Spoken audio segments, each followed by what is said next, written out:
ভালোবাসা টাকার কাছে হেরে যায়।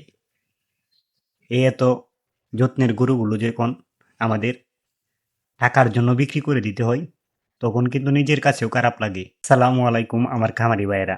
টাকার কাছে হেরে যায় আমাদের আদরের সে পশুগুলো। কারণ আমরা যাকে এতদিন যত্নে এবং কি সন্তানের মতো লালন পালন করে অবশেষে আমরা যখন বিক্রি করে দিই, তখনই কিন্তু আমাদের ভালোবাসা টাকার কাছে হেরে যায়। এই এত যত্নের গরুগুলো যখন আমাদের টাকার জন্য বিক্রি করে দিতে হয়, তখন কিন্তু নিজের কাছেও খারাপ লাগে যে আমরা এত কষ্ট করলাম এই গরুটার পিছনে, তাকে এতদিন লালন পালন করার পর তাকে বিক্রি করে দিতেছি।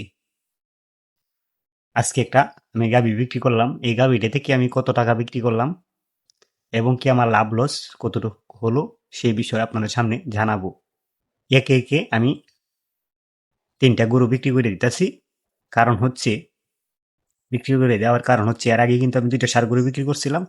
আজকে আমি একটা গাভী গরু বিক্রি করলাম। কারণ বিক্রি করার কারণ হচ্ছে আমি কিন্তু এই খামারের কাজ করতেছি, যার কারণে কিন্তু আমার এখন গরু শেডে জায়গা নাই। ঠিক আছে?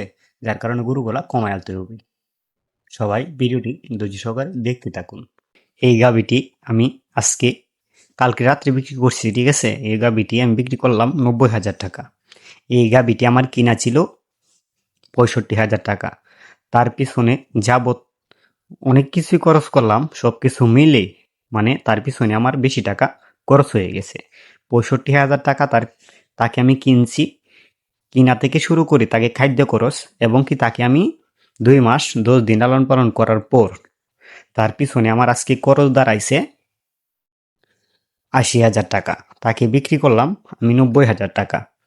90,000 টাকা যে বিক্রি করলাম, বাড়িতে বিক্রি করছি। কারণ হচ্ছে আমার কামারে বিক্রি করছি। ঠিক আছে?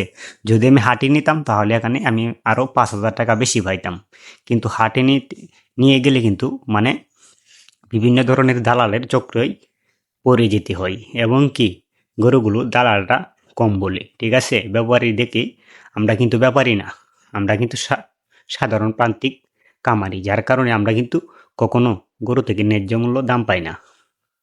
যার কারণে আমি গরুটা হাটে এনে নাই, হাটে না নিয়ে আমি বাড়িতে বিক্রি করে দিলাম। কারণ হচ্ছে যে একটা গরু নিতেও কিন্তু কষ্ট আছে। ঠিক আছে? আর হচ্ছে দালাল ছাড়া কিন্তু এখন গরু বেচা কেনাটা মানে হয় না। দালাল ছাড়া কিন্তু গরু কিনাও যায় না। এখন যে মানে দেশের অবস্থা এবং কি পরিস্থিতি এরকম, মানে আমাদের কামারের থেকে আমরা কামারি, আমরা প্রান্তিক কামারি, কিন্তু আমরা থেকে লাভ করে কারা? দালালরা বেশি লাভ করে। কিভাবে লাভ করে? তারা কিন্তু আপনার এই হাটে কিন্তু তারা এক ধরনের চক্র হিসাবে কাজ করে, যা মানে একটা গরু থেকে তারা 2,000-3,000 টাকা লাভ করে। এইভাবে সাধারণ প্রান্তিক কামারিদের কাছ থেকে তারা এইভাবে গরু কিনে নিয়ে এইভাবে লাভ করে। আর অনেক কামারি ভাই আছে যে যারা গরু বেচা কিনা করে দালালের মাধ্যমে, যার কারণে দালালকে 1,500 টাকা দিতে হবে। এই গরুটা আমি বিক্রি করছি, কিন্তু তারপরেও আমার একজন দালালকে আমাকে দিতে হবে 300 টাকা।